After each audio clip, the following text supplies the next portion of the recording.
Ladies and gentlemen, how you doing? It's the R&R Show. This is Raphael G. We are live at Nightline TV, and we got a triple header tonight.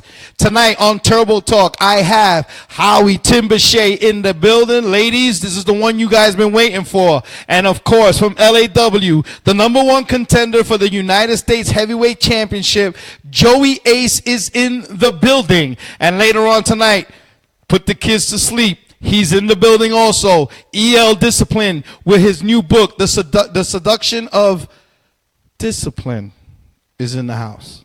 So we're going to learn a lot today. Not only about wrestling in the ring, but we're going to learn about wrestling in the bed.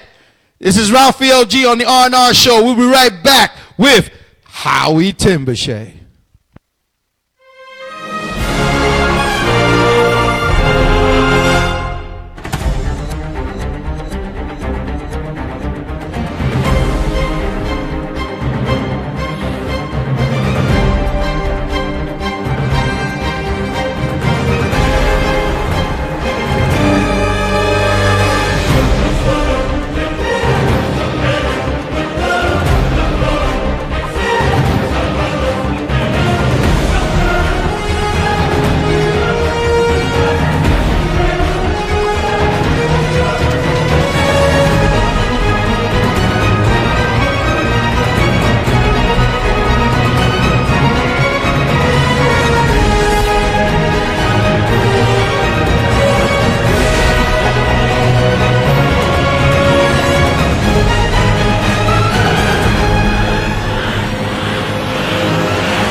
Talk to me.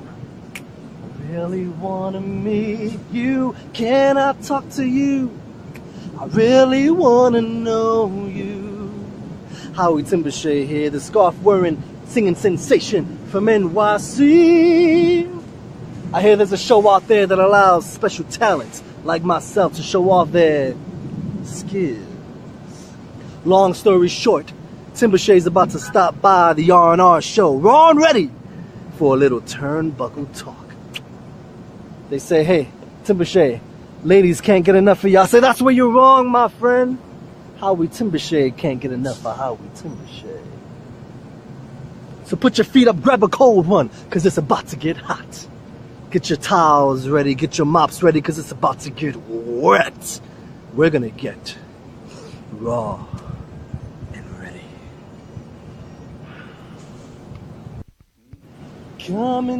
Ladies and gentlemen, how you doing? We are back, and of course you saw this man on the video. Ladies and gentlemen, Howie Timberche is in the building. Howie, thank you for being on the show. How you doing, man? All right, how are you? Thank you very much. First of all, I would like to say thank you for coming on the show, and thank you for the great promo that you just did for me and everything. Where do we start? Who is Howie Timberche? I think that's a good place to start.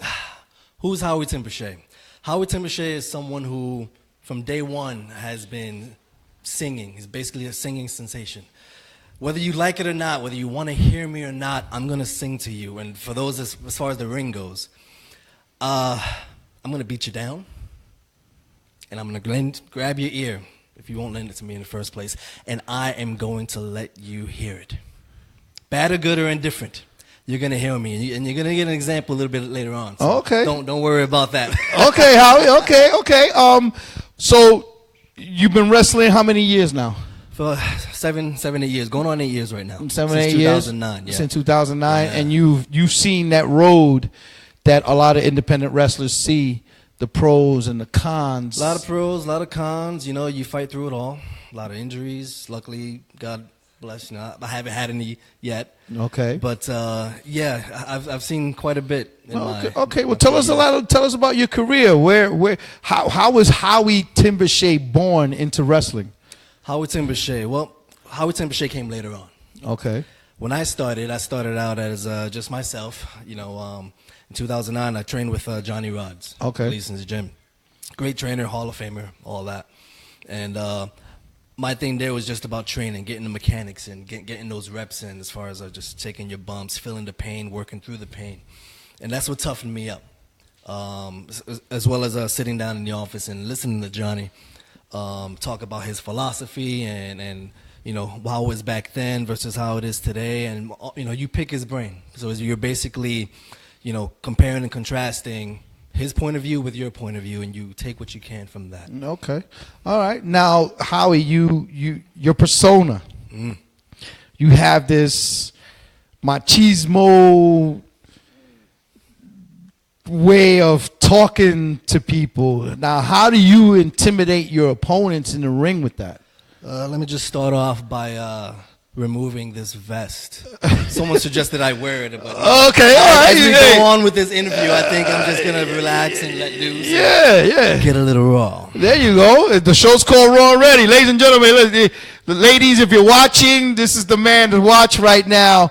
So that's how you intimidate your opponents. Well, that's how I set them off. You know, they might not be as intimidated as one man might be. Okay. But that's where I still got them. Okay. You know, I do the singing, I do the serenades.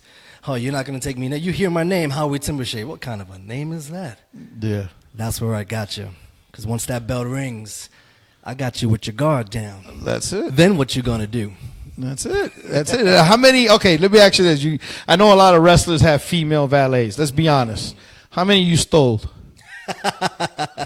How many have I stolen? Well, I've stolen the hearts of many. Okay. So whether they want to be physically next to me or not, whether they have been or not, that might be another story. But all I got to do is just look into your valet's eyes, and I know the story. So this is why I walk in the ring alone. I don't trust guys like you, man. I want to keep it real with you. I can't blame you. Now, your career, you started in 2009. How do you feel about how you've progressed into the business? My mechanics are sharp. My footwork is all there. After Johnny Rod's, I've done about 5-6 years there.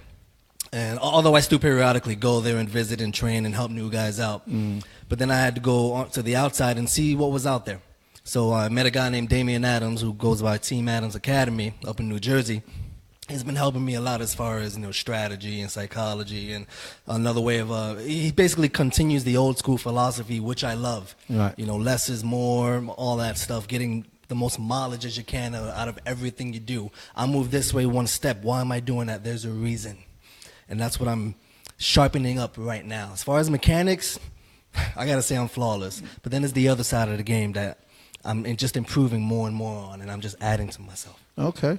Now, of course, you know, being a fellow wrestler as yourself, we've always looked up or respected the ones that came before us. Now, who, as a young Howie Timberche, who did you watch? Where did you feel that you can hopefully one day maybe meet this person or be a tag team with this person? Or where did you get your inspiration from? Inspiration from a lot of places. When I grow up, you know, typical story, but it does take a turn where it's slightly different. You know, you're a kid, you grow up, you watch Hulk Hogan, Macho Man Randy Savage, The Ultimate Warrior. Those are the three of the main guys that really drew me in, you know, with the characters and the colors and all of that stuff. As time progressed and I got a little older, my main influence was Bret the Hitman Hart. Okay. He was a straightforward, technical wrestler. Told you how it was. He wasn't trying to distract you with anything else but wrestling. And when I was 12 years old, it was his documentary, Wrestling with Shadows. Okay. That was my first look behind the curtain. And that's what really just something snapped. I was like, okay, so there is something more to than what I see. Yeah. That's what drew me, and I wanted to know what was the reasonings behind how business is done. Creative, how is that done? Why is it done? And from then on, you know, a few years later, well, that's actually when I started to work out. Right. 12 years old, 13 years old. It's like, I'm not in the school, I'm not learning, I don't know what to do, but the least I can do is work on how I look. Right. So I'm going to look like these guys, if not better. A few years down the line, I find Johnny Rod's, take it from there. Okay. All right. That's good to know. I mean, because a lot of guys don't, how you say, respect who I call the elders of the business, the guys who paved ways for you. Of course, like my father who wrestled for over 12 years in the 70s and the 80s, and being from a family of wrestling, you see a lot of the injuries and the stories and the heartbreaks and everything down the line. What I wanted to ask you was, you being a young man who you are, and you're bringing up your career the way you're doing it. I tell you, you're doing a fabulous job. Thank you. We trained together a couple of weeks ago in a gym here out in the Bronx. It was hot that day, wasn't it? Yeah, it was hot that day. It was. And we got to see a lot of diversity in wrestling. How do you feel about how, not to put political into this, of course, everything that's going on in America right now. How do you feel about the business now and the diversity of wrestling? Do you think it's a good thing, or do you think that it's they're not building it as much as it should be? As far as diversity goes in professional wrestling, this should never be stopped. It should never be like, oh, I'm going to stick to this one style. Or I like, quote unquote strong style, which is I don't want to get too much into and get too much hate mail, but that's a whole other philosophy. Then you got the lucha style, then you got the American style, European style. Where I train at Team Adams, we explore a little bit of all of that, know, because there's not one way to wrestle. We don't want to be cookie cutter wrestlers here. Right. If I'm going to hit you and just brawl at you, but then turn it around and maybe do something off the top rope, catch you off guard, show the fans that I can do a little bit more than what you might see and might expect. That's something you want to explore as a performer, as a wrestler, as an athlete, and that's my goal. Okay. Now, is there a particular title, or is there somebody out there that's opposite of Howie Timberche that you've been warring with? Is there a feud somewhere out there where people can see what you do, or is there a particular? Put it this way. What is who's in the crossfires right now in front of Howie Timberche? Wow, there's been as of late I've been really pushing hard at ECWA, East Coast Professional Wrestling. It's basically any tag team that me and Damien go up against. Okay, we've been tag team champions there before. Okay, somehow slipped out of our grasp a little bit there, but we're on our way back. Okay. Any tag team that's out there that wants it. There's not one guy. I'm not going to put any shine on any tag team or any one guy. This is about me. This interview is about me. Okay. If you disagree, tell me. No, the interview's about you. Your show. The interview's about you. I want people to know who Howie Timberche is. I prefer to keep it that way, because anybody out there that wants to take a little bit of shine and put it on them and then post it on Instagram, Facebook, Twitter, whatever, I'm not going to give you that satisfaction. Ladies, that might be another story. We'll get to that later. I see that one looking over there. Okay. What about in your now? Like you said, you're going for hopefully get the tag team belts back. Yes. Is there any particular goal you're looking for in your singles career? Singles career, getting better and better. I want people to know who Howie Timberche is. The signature moves I might do, the way my mannerisms, what I'm wearing right now. I want to see that in the audience as I'm wrestling. And until that's done, you're never done in this business. But until I get to that goal, then the next level. Well, hey, listen, I know there's a fan base out there. I know there's a fan base out there because I've gotten emails. Yes, ladies. Listen, I get poked on the Facebook beefcake is here. Okay, you want to know? He's here. The beefcake is here. Now, to go into more personal, where was Howie Timberche made? Where was he created? Well, if you want to put my my other aspect of my life into this, which just basically blends right in. For years, I've been bouncing from bar to bar, mainly karaoke bars. Okay. So I think you know where I'm going with Yes. So I love karaoke. I love singing. I love being on the stage, performing on this mic, especially in that ring. But on this mic, as far as that goes, having to watch drunk people every night, past midnight, 2 a.m., 4 a.m., sometimes after parties after that, having to listen to that. I'm sorry, I'm just getting worked up right now. having to listen to that with alcohol behind it and whatever else, the entitlements, which is another story as far as this generation and life and business and what we do. I had to hold that in. I'm at the door, I'm checking IDs, making sure nobody gets out of hand, but I have to listen to that on top of that, and that's my soundtrack. that's when I had to do something. So basically, I found this scarf. Makes me feel good. It's nice and silk, you know. All right. Found this scarf. I got this hat. You know what? You don't need anything else, baby. I looked in the mirror and I said, this is what you're gonna do. You're gonna change the perception of what a guy who doesn't wear any of this stuff. You're gonna change the perception of that. So when you look at me, you're gonna see, oh, that guy looks like he can kick somebody's ass. Yeah. I can. I do. But there's more. Because I can taste it, I can feel it. No matter what I do, I'm going to do it with flavor. And every time you see me in that ring, that's exactly what you're going to get. Okay. All right. Is there any events coming up that where people can actually go see Howie Timberche do his thing? I'm all over the Northeast. As of recent, I did a Ring of Honor dojo. Okay. And that led to a Ring of Honor TV taping, which has yet to come out probably sometime in September. Okay, great. So I'm looking forward to seeing that and seeing how that goes on and seeing what opportunities follow that. Okay. So, yeah, other than that, there's ECWA, there's Victory Pro Wrestling in Long Island. So I'm a busy man. All right. What are your social media pages where these ladies can follow you now? My last name. You hear Timberche, you're not quite sure how to spell it. Timberche with an accent mark at the end. So Howie Timberche, there's Instagram, there's Twitter, and Facebook. So just Google it. I hate that word, Google me. Yeah. But if you do that, keep it simple, you'll find everything. Okay, great. And listen, first of all, I want to say thank you for being on the show. Before we go. Okay, all right, here we go. Before we go. Okay. My mind's telling me no. But my body's telling me yes. I just had to get that out my system.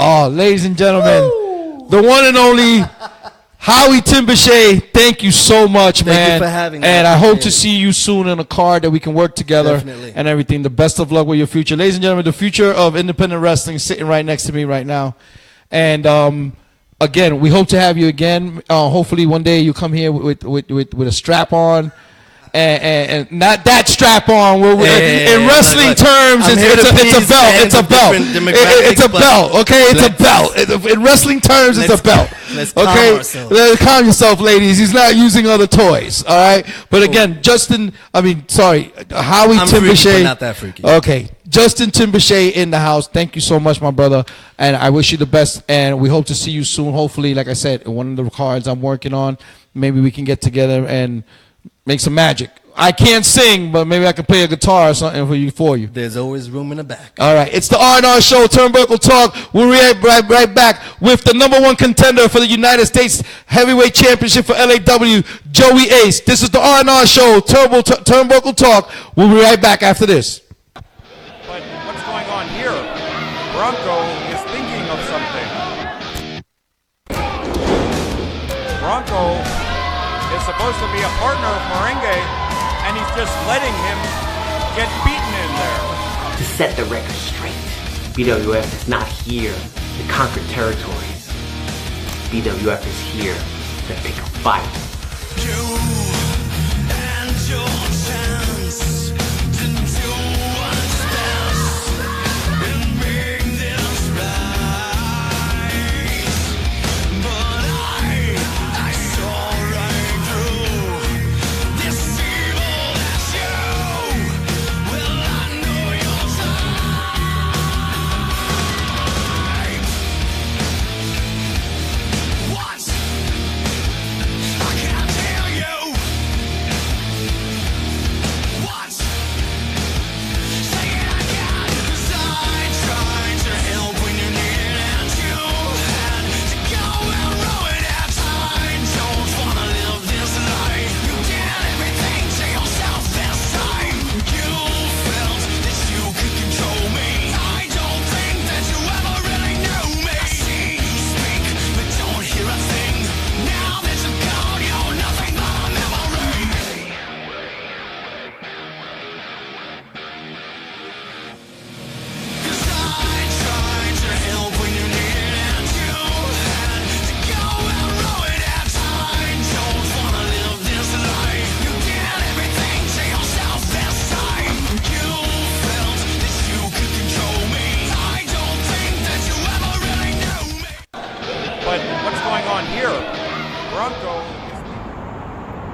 welcome to my home.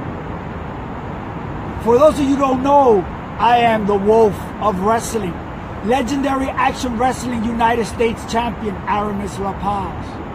I've been notified by the great general himself, Frankie Flo, the general of legendary action wrestling. Through the communication of spirits, I've been told that I am defending my title against two, not one, but two combatants. It's no secret that one of them is Joey Ace. The one who's been chasing me, knowing at my ankles, trying to take this. I've already had numerous battles with Joey Ace. But what came to me as a surprise is that the second person after this title is my very own brother, patriot and comrade, a member of the Plantain Players, Cha-Cha Charlie. It's not personal, we know that, but it's definitely business. And in this business, everybody wants the gold that I have, the United States Championship. On September 2nd, at the Taino Towers War Room, it's bad blood. And believe me, blood will be shed. The Wolf of Wrestling loves to scratch, bite, gnaw, and devour his opponents. It is an honor and a pleasure to be in the ring with Cha-Cha Charlie, but it will also be a hell of a pleasure to be able to beat Joey Ace once again. September 2nd, legendary action wrestling, Taino Towers War Room. Be there for bad blood.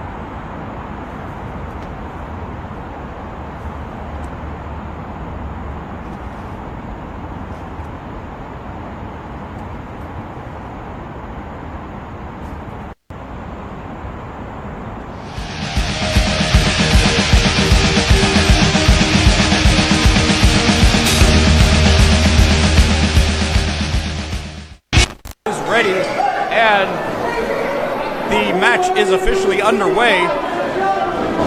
The legendary action wrestling United States Championship match, and look at these two guys going at it right away, and Aramis getting the upper hand with a series of hard punches, and Joey Ace sends him down. I am the Ace Dante Jace, along with Vinny Bada Boom, to officially introduce this ladder match, the first ever of its kind here in LAW for the United States Championship. Aramis La Paz defending that title against the 5-star stud Joey Ace. And Joey with a shortcut.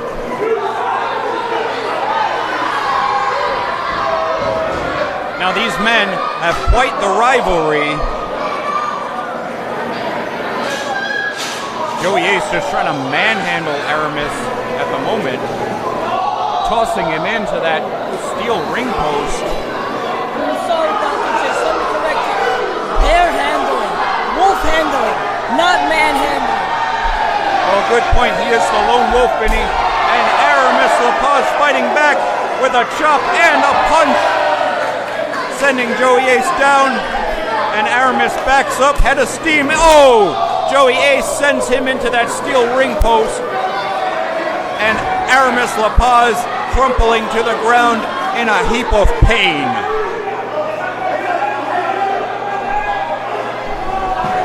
Big body slam from Joey Ace on the outside. Those mats are not much padding. That's a hard floor over there. And Vinny, I see the look on your face. You seem to be loving this. Dante Jace, indeed, I am loving this. If he's nearly an 800-pound bear as he wants to be, he can take it. Come on. Well, Joey Ace going for the ladder. Oh. So early in the match. Indeed. And Aramis with a baseball slide, sending it right into the face of Joey Ace. These two men have such a history together. As you remember, Aramis La Paz won that championship title back at Cosplay Carnage, and Joey Ace attacked him after the match. Last show was just a disqualification at Viva La Raza, and now sends him into the ladder, does Aramis. Oh, and Aramis goes head first into that steel ladder himself. Hopefully this will be the last encounter between these two, because I don't think they can survive another fight.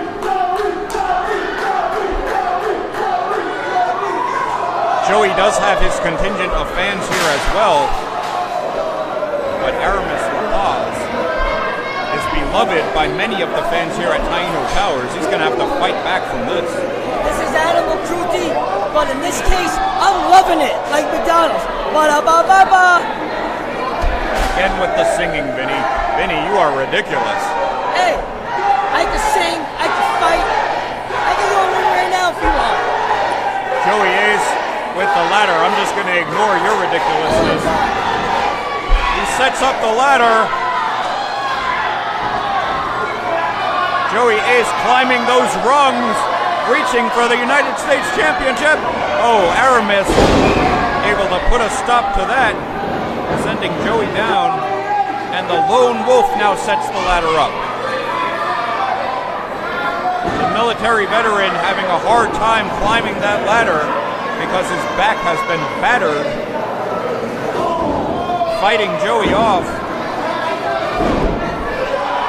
Oh, Aramis Lapaz tumbling off of that ladder down to the ground in a heap.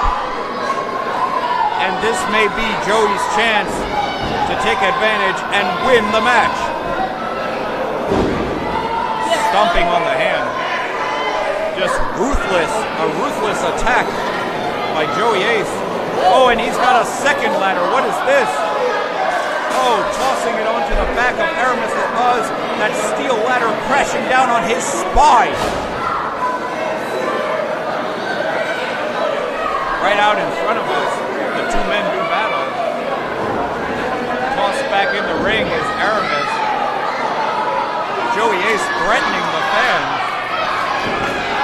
They don't appreciate that. Maybe he should focus on his opponent, because now Aramis takes advantage, just slamming that ladder into Joey Ace.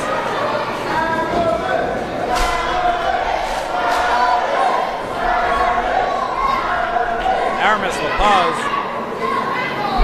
with the advantage at the moment, ramming the head of the five-star stud into two turnbuckles in a row. Goes for a third one. Oh, and that ladder is set up in the last turnbuckle. What's going to happen here? Ladies and gentlemen, it's Raphael G on the R&R Show, Raw and Ready on Nightline TV. We are back on Turnbuckle Talk. You just saw some footage of one of the events that Legendary Action Wrestling was hosting a couple of months ago called Viva la Raza Tu La Revancha. It was your match. It was the first time LAW had a ladders match for the United States Heavyweight Championship. Now, to let everybody know the story, this is not the first time you got busy with Aramis Lapaz for the United States Heavyweight Championship. And coming up in September 2nd at Bad Blood at Taino Towers, Mala Sangre, you have another opportunity to go for this title. It's been a long road, my man. I mean, what do you have to do to try to get this now? See, now the whole point is I wrestled him twice at Taino Towers. The fact is, though, it has never been in a one-on-one contest. Okay. He's never pinned my shoulders down to the mat, Raphael. Never pinned my shoulders down to the mat. Okay. There's been, other guys involved, ladders involved, and that's fine. Now, September 2nd will be a different story. So, what do I have to do? Is be Joey Ace. Be 5 stars above the rest. Be the saltiest dog in the land. And take the championship from him, finally. Now, because LAW wanted to throw a monkey wrench in my plans, right? My plans, it's like, okay, now we're going to put Cha-Cha Charlie in the mix. Okay. And then, they're best friends, and they're cool, and they've been together running around Miami and hanging out in the projects since whenever. I just got to beat his ass, too. Okay. All right. Now, you've been wrestling, how many years now you've been wrestling? Be 8 years now. 8 years. And of course, you've been through a lot of obstacles in your career. Has this been, I mean, because I'm also part of LAW and I see what goes on in the locker rooms and I see it in your face. Has this been a stressful situation for you where you have an opportunity to prove to the world that you deserve to have that championship? Of course, this isn't like, oh, let me, politic and do what I got to do to get. No, I want to go in there and show these people that I could rock the boat, that I could bring those people, talk those fans into the building. I'm going to be honest with you. It's just me versus me right now. Okay. I'm trying to be the best Joey Ace that I can be. There's just little obstacles in my way, and that's perfectly fine. Because 9 years it's been like that. It's been the same old story. But I'm just writing my own story, bro. I'm just trying to change it, and I'm being a hero of my own story. And September 2nd, I'm the hero of my own story, Raphael. Okay. All right. Now, of course, not to go from your subject, September 2nd, there's a lot at stake right now. We have, of course, your match for the United States Heavyweight Championship. We have a 19-man battle royal to determine the #1 contender for the World Championship. Then we have the match that can actually decide the outcome of your future, mine, and everybody else in LAW if it doesn't go LAW's way. It's Bronco versus Frankie Flo. Winner take all. Winner controls both companies. What is your feelings towards this war that's been going on? My future's already set in stone. I am going to be the LAW or BWF United States champion after September 2nd. It doesn't matter what goes on. It's honestly none of my business. What Joey Ace is concerned about and what Joey Ace is worried about is the championship match that I got coming up. Aramis and Cha-Cha.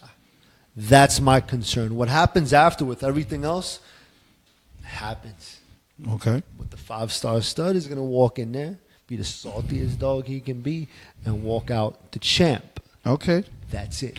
All right, so now you walk out, let's say everything goes in your favor. Everything will go in my favor. You come out United States Heavyweight Championship. But now we go to war. You got 20 BWF guys standing on one side of the ring, 20 LAW guys on the other side. Whose side you're going to stand on?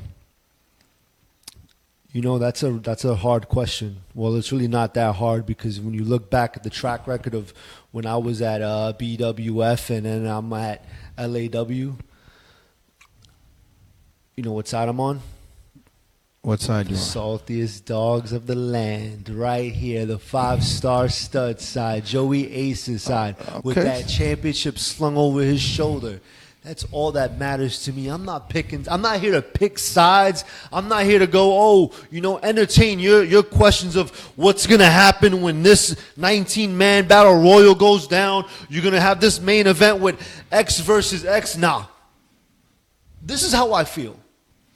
He's not a champ. Aramis is not a champ. He is the champ, yes. He has the gold belt that he carries around in the woods wherever he wants to run around and look like a homeless man. But that's what you guys want as champ. That's what you should be asking me right now. You think that's a champ? Okay, I give you that. Do you think that's a champ? I want to ask you the questions. You think? Of course, I think he's the champ. Aramis. See, that's what's wrong with the company. Aramis is the United States Heavyweight Championship, the champion. Now you have a shot to take that championship, and you can walk around with another guy, his friend, because he has to go and cry like a baby to LA, apparently Frankie Flo, because that's what he says in the promo, to make this match a triple threat match. Okay. Now, do you feel that the odds are against you now that you have two guys in the ring who are technically friends? Do you feel it's you against the world for this title? It's a situation that I'd rather not be in. Okay. But the cream rises to the top all the time. Okay. and I'm going to have my cup of coffee, and it's going to be grand that night. Does that answer your question? Okay, it does. Now, do you take anything away from these two guys that are going to be in the ring? The fact that finally Aramis had the balls to say something, but he's never pinned my shoulders down to the mat. Okay, I respect that. I respect that. Cha-Cha has gone on and said, I'm a has-been. All right, he doesn't know what he's talking about. Okay. Just throw it out. Now, we know, how much do you hate these guys? Do you hate these guys enough that you're willing to go? Let me put it. I want to ask you this question. You're willing to go against these two guys for the United States Heavyweight Championship. Are you willing to die in that ring to get that belt? And do you think they're willing to do the same thing to go against you on September 2nd at Bad Blood for the United States Championship? I think Aramis wants to cry about it in behind closed doors. Okay. Am I willing to die? You know what I'm going to tell you right now? I don't want Aramis to have the championship. I don't want him to have the championship. Okay. I don't want him in the sport of professional wrestling. I don't want him in it. That's how I feel. I don't want him in it. Okay. I want the championship. That's what's going to happen. Do I want him to have it? No. Anyone else can have it. Just don't want him having it. And I'm the man he's not going to have it after that. And whatever Cha-Cha wants to do and be friends and hold his hand because Aramis needs something. He needs a crutch. He needed a ladder. He needed another guy in the ring. He's scared. All right, the big wolf, man, the lone wolf from running around Central Park somewhere in the Bronx. Who cares? It doesn't matter where he come from, what he wanted to do, what he does with his off time. He is scared. And I don't understand that. He's supposed to be a big, bad wolf. I'm El Lobo. Hey, listen, look, I got to respect your passion for it. I really do. But he won. He climbed the ladder of success. That short ladder of success. And snagged the championship. Well, you know what? I'm going to tell you this right now. Regardless of the outcome, what it was, you guys made history that day for LAW. It's the first time a ladder match has ever been done at Taino Towers. And listen, being not only a wrestler, but someone who saw the match, it was a spectacular match. Unfortunately, you got the short end of the stick. Now, you have a chance to redeem yourself. You have a chance to go out there and get what you feel is rightfully yours. You feel that you've been neglected in some way or form through the powers that be because Aramis, you feel that Aramis has gotten his way of doing the matches. But you realize to yourself, and right now you don't care. You don't care if Cha-Cha Charlie's in there, whether it's Aramis or whoever else is going to be in there. You have an opportunity now to shock the world.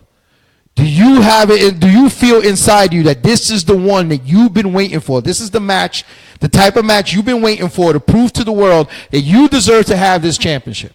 Of course. And you know what? They can be friends. These two guys can be friends and love each other all they want. That's fine. I don't give a hoot. Let's see what happens when one of us is down and Cha-Cha goes for that pin. See how quick the two are friends. They're not going to be friends in that match. They're friends now. They could take all the pictures of them running like Rocky and Apollo Creed, running down the beach in Miami, hanging out in some woods all weird and creepy in Central Park. It's fine. You're shaking your head at me. You're shaking your head. No, listen. You right now. I'm not misjudging you. I mean, you have the passion. You got what wrestlers call that fire in your eyes. You know, you want that championship. He doesn't. And what you spoke to me about there, back there, before this interview, talked about that passion about, like, you know, your folks being in the business. Before there was like indie wrestling companies, there was clubs, man. Yeah. Oh, that fire in your eyes. You know, that your dad would come home beat up. Aramis told me one time that this was just a hobby for him. Wow. He told me that this was just a hobby. So 8 years of me sacrificing, me living on, like, you know, bagels and scrumming up change to put in a car for gas to go train for a couple of hours, 100 miles away. That's what he said. That's how I feel. You want to talk passion? That's how I feel. And that's why I don't think he should be champ. Because he runs around, wah, he's a great competitor. Of course I'm a great competitor, because you wouldn't be in a ring with me. But he can't hold a candle to me, and neither can Cha-Cha Charlie hold one to me. Okay, I give you that respect. I give you that. Now, let's say everything goes your way. Everything will go my way. You're the United States heavyweight champion. Are you going to be what people call the champ that selects his opponent, or anything goes? No, bring it on. Because apparently there's a 30-day clause, isn't there, right? Yes, there is. Yeah, whether BWF does a show, LAW does another show in the next 30 days, the next, 2 weeks, 3 weeks, I'll be there. I'll be defending that championship. I'll be the most fighting champion in either company. Okay. And I'll prove that to you. Okay, and I think you will. I think you will. Now, September 2nd, Bad Blood. Yep, Taino Tires. Mm-hmm. What message out there right now? I want you to look in that camera. I want you to put out a message to Aramis, Cha-Cha Charlie, the fans. Please, September 2nd. Look at any of our social media pages. R&R Show, Legendary Action Wrestling, Joey Ace, Aramis, Cha-Cha Charlie. The links are up there. Tickets could be bought at the door. The links you could buy that are online. This is going to be an event that you guys are going to want to see.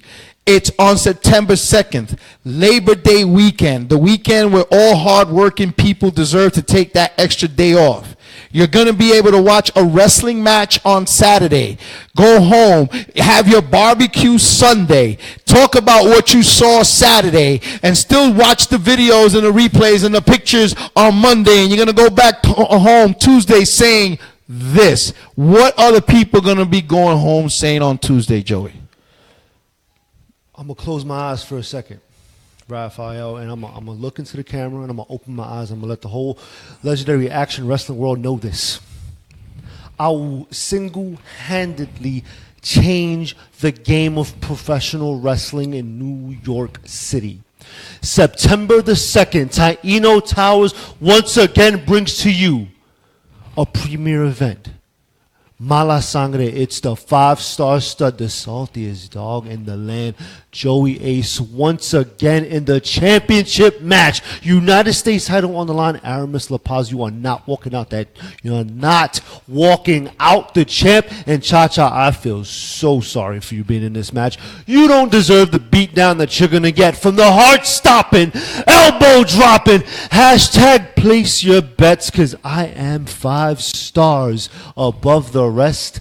And September el 2, Mala Sangre, the 5-star stud's going to reign supreme. That's right. Well, ladies and gentlemen, there you have it. The salty dog himself, Joey Ace, #1 contender for the United States Heavyweight Championship, going in a 3-way match against Aramis La Paz and Cha-Cha Charlie, September 2nd, Bad Blood, Taino Towers. Bell time, 6 p.m. I'm going to be there. I'm definitely going to sit down and watch this match. Joey, I want to thank you for being on the show. Thank you, man. Thank you so much. Good luck on September 2nd. And hopefully after the outcome, we'll have you or whoever is holding the championship. With that beautiful gold belt around my shoulder. Of course you will. You come back on the show. And, of course, you know that Aramis will be here next week. So he's, we're going to see what he has to say on everything you said here tonight. But again, ladies and gentlemen, where are you going to find an event in the summer where tickets start at $20? No, there's been a discounted rate. There's this discounted rate? $12, baby. $12? Okay. Labor Day special. Labor Day special. He said it, not me. But this is the way it's going to go. You get to see the best in independent wrestling in the New York City tri-state area. You get to see 2 of the biggest companies in New York right now going head-to-head, winner takes all. You get to see a 19-man battle royal that decides the #1 contender for the world championship. You get to see 2 owners, 2 legends of the game going at it. The winner takes all. Anything can happen that day. Are you guys willing to spend a couple of bucks to go in there and watch this man do his thing, me do my thing. What did I forget? The reigning, defending, the world heavyweight 5-star champion of the world, Joey Ace, take on two guys.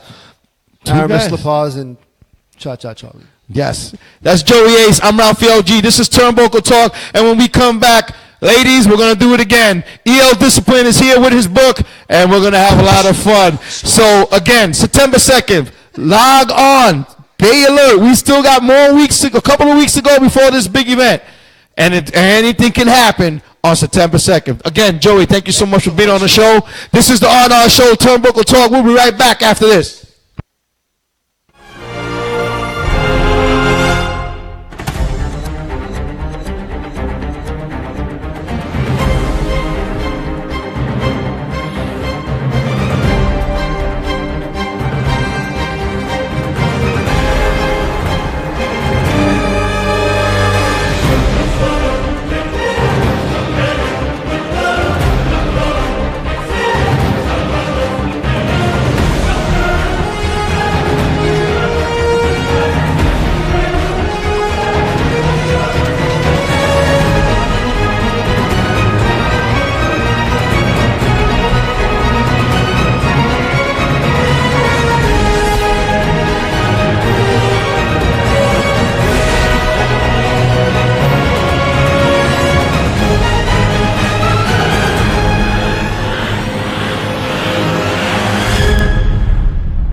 Against you, you're against it all. It makes you want to prove the world wrong time and time again, every single day. When I was a kid, the thought of $1 million didn't even exist. The meaning of needing this money was to fill up the fridge. Now I got bigger dreams, bigger crowds, and bigger screams. Come through to have the whole block lit. Billy Jean, my killer team is telling me we should take it and then some. Make sure the only thing you drink is red rum. Well, do me a favor, tell me what bakery these boys are being bred from. I'm trying to leave them all without a breadcrumb. What can I say? I'm buffet, tell Jay I'm looking this way, cause I'm trying to go beyond saying that I'ma be on. We don't got a question if we on, just keep on. Eventually you'll see all the week gone, don't sleep long. I'm much closer and it's getting suspenseful, cause they acting like a Barbie but don't know what I can do. I was molded by the things that I've been through, and won't never let somebody on the bench yell at someone official, right? I came from nothing, everything I had were hand-me-downs. Heating up the house with the stove, I had to sleep with my coat. To find the meaning being broke is a joke, cause I had to fill my hunger with hope. I'm here to rap for my folks that never got to make it out of the mud. It's cool, cause being clean is something we never judged, it's true. Got day one sticking thicker than blood, the type that tell me lock in instead of go to the club. But it's a different breed, different city, a different scene. Never saw a floor shine this much. Mr. Clean, see it's us against the rest of the world. Pick a team, cause we set it up to take heads off like guillotines. And I know you never wanted to smoke nicotine, bout now you wishing you never spoke. Mr. Bean, tell your squad they can get in between to intervene. It's okay, if they don't wanna play, I'll split your screen, there's no backing down. They said I wouldn't make it past the town dirty, but I got a longer journey turning back around. Ain't had no water, my lips will bleed if I crack a smile. Dragging the bodies of filthy rappers for like half a mile. Ain't no comparing, I've been preparing this classic style. I'm overbearing and never caring who wants the crown. Listening to all of this trash over who's rapping now is like saying no to the gas to smoke a black and mouth. What are you, stupid? I ain't come here to lose it. This movement is more than music, don't never try to confuse it. The countdown has begun, who's gonna try to defuse it? You cut a wire and see what happens. I'm fighting fire with fire, but there's just a book of matches. I can't respect any liar, just trying to get it the fastest. I'll end them in any second, just point me to where the cash is, or tell them that they can meet with me early without the passes. This right here is an everyday hustle, and my chick that's hella thick want everyday cuddles. Teens plotting against me, making everyday huddles. Tell Joey ain't the only one with everyday struggles. I'm too complex, pioneer, I'm on deck, and not everyone can come up here. Shout out Flex, it's much easier to face your fears than face death. So don't tell me all you did for the day was waste breath, little nigga.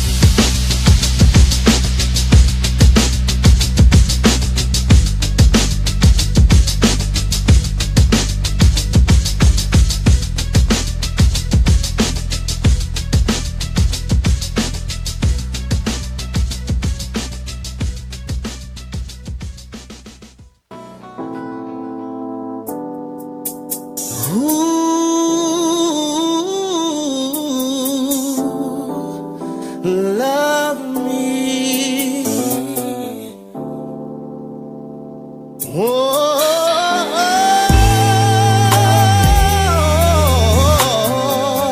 Till the sun comes up.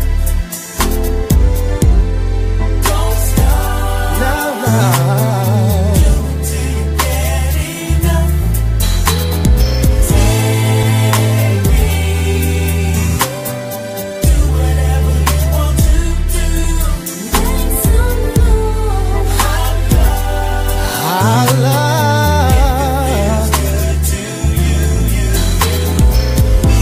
I know you heard a lot of talk, all the things people tell you they can do, but you're the one that turns me on. I feel like getting it on when I'm with you.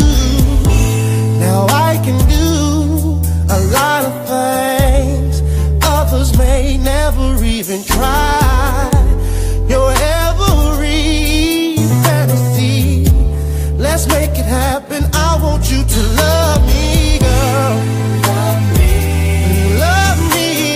Love me till the sun comes up. I don't wanna stop. No, no. Do it till you get enough. Oh, baby, take me. Do whatever you want to do. Make some love. I love. Feels good to you. I'll take you out for a ride. Sunroof down, wind blowing through your hair.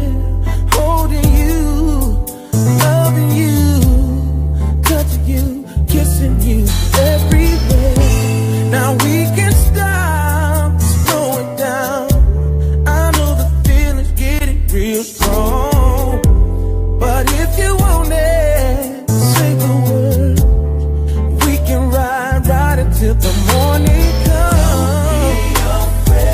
Don't be afraid. Feel the way you do. Oh, There's nothing wrong. with me loving you. Oh, We can do all of the things we can do all the things ever dreamed. you ever dreamed of. Just free your mind. When we're making love,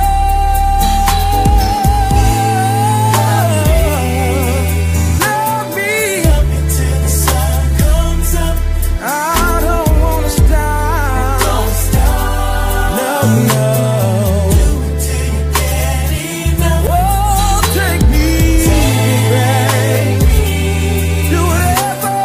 Do whatever you want to do. I love. Feels good to Do it, baby. love me. Love me. Love me till the sun comes up. I don't mind the way you love me, baby. Don't stop Don't stop. till you get enough. Ooh, you can love me in the morning. Love me all night long, baby. Yeah. I love. If it feels good to Ooh, I love the way you love my sexy body, baby. till the sun comes up. From the morning to the evening to the late.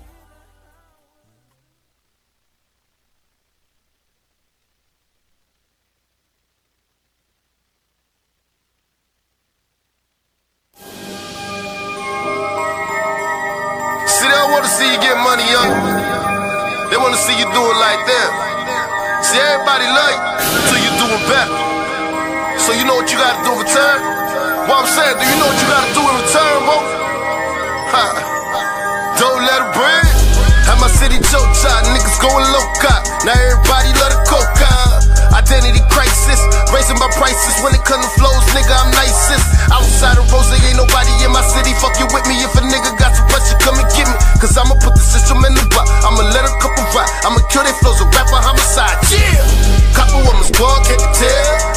to hell and been to jail. I was in the cell, I was up the road without a bell. Came home and hit my jeweler on the cell. What you told him, Mike? New watch, new ring, new chain. Man, I do this for my partners in the chain gang. Yeah, for the dough I had to go. I was hustling and ain't nobody know. Had to get it though. If a nigga owe you money and he ain't paying back on time, don't let him breathe. If some people hating on you, homie, focus is just triple up your grind. Don't let him breathe. When them hoes they tryna holler, get money, love, homie, you gon' shine. Don't let them breathe. Taking risks for the dollar, for the paper, man, I'm down to do the time. Don't let me break it down. I'ma take it back a couple years. I'ma show you I was getting down. You was watching Gangland, trying to be a nigga that you ain't. Homie, I was really with the pound. Better let him know. Diablo flows, I'm colossal. Picture painted purple Picasso. Listen to Honcho, bars hit like Hector Camacho. Ain't nobody fucking with Capo. Better let him know. Radio gon' blame me for my intellect. What? All the bullshit I got in the set. Yeah. Everybody stunting for the internet. I'm bringing back the rap, time to resurrect. Niggas rapping semi-auto this, semi-auto that, but they ain't never strapped. With them guns, I see none of that. I get it off the muscle when I love it. My niggas make some millions off a thug. What you talk about? If a nigga owe you money and he ain't paying back on time, don't let him breathe. If some people hating on you, homie, focus is just triple up your grind. Don't let him breathe. When them hoes they tryna holler, get money, love, homie, you gon' shine. Don't let them breathe. Taking risks for the dollar, for the paper, man, I'm down to do the time. Don't let them breathe. This that get money at all costs music. This that do what you gotta do music. This that fuck them, do you music. See what I'm saying? You can't worry about nobody out here. You gotta do you. And them niggas talking, they running they lip. Don't let them breathe. They talking too much, they hating on you. Don't let them breathe. The baby mama acting up, giving you pressure. Don't let them breathe. We out here, you know what it is, voodoo music. It's extendo music, it's reloaded music. I'm out here, you already know what it go by. G music. If a nigga owe you money and he ain't paying back on time, don't let him breathe. If some people hating on you, homie, focus is just triple up your grind. Don't let them breathe. When them hoes they tryna holler, get money, love, homie, you gon' shine. Don't let them breathe. Taking risks for the dollar, for the paper, man, I'm down to do the time. Don't let them breathe.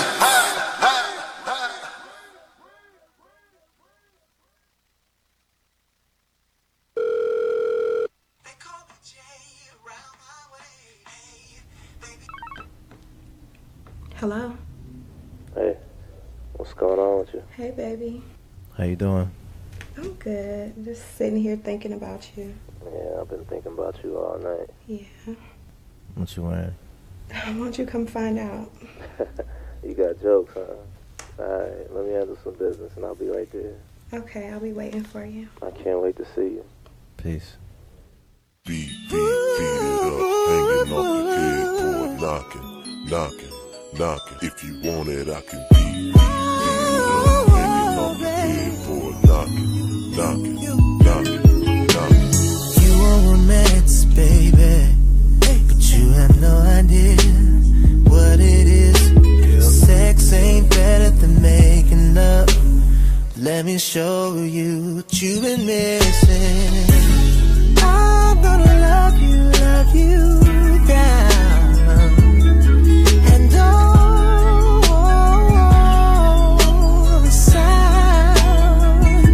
And I give you all of me, baby. And I give you all of me, baby. Baby, ooh.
taking control of me.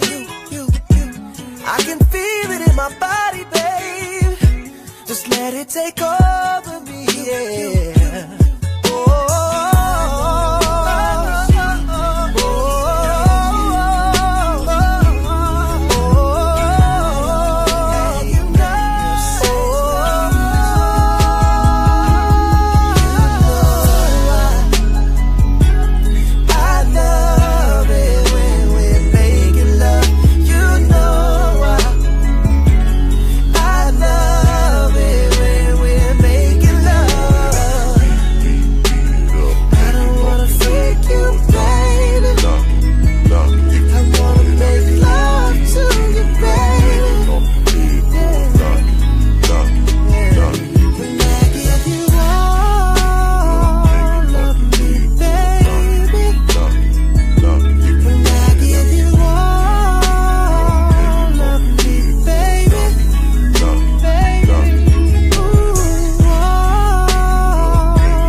Ladies and gentlemen, welcome back to the R&R Show, Raw and Ready. Of course, you just saw Turnbuckle Talk. We had two great athletes on the show. But now, you're going to have... Kids are in the bed. Yeah, put all the kids to sleep.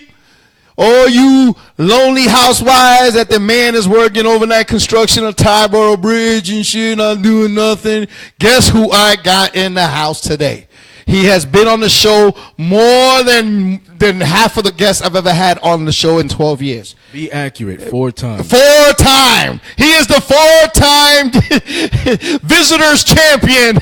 I introduced this place to BDSM. That's right. And we got a lot Put of some fans. respect on my name. Oh, yes. Ladies and gentlemen, because I'm just looking at this beautiful book cover right now. Ladies and gentlemen, the author and personal friend of mine, Mr. E.L. Discipline, is in the house, ladies and gentlemen. The author of The Seduction of Discipline. And let me tell you something. We've had people here who have bragged about what they do and what they say. This guy right here is the real deal. Okay? Rave reviews. 5 stars all across. I mean, I've seen it in Barnes & Nobles, iTunes. Wherever you can get this book, I've seen it. Kobo Books. Worldcat.org. Booksamillion.com. Booksamillion.com. It's all there. First of all, I got to put this down and shake your hand, man. You did what you said you was going to do. Congratulations on your book. Congratulations on the success of your book.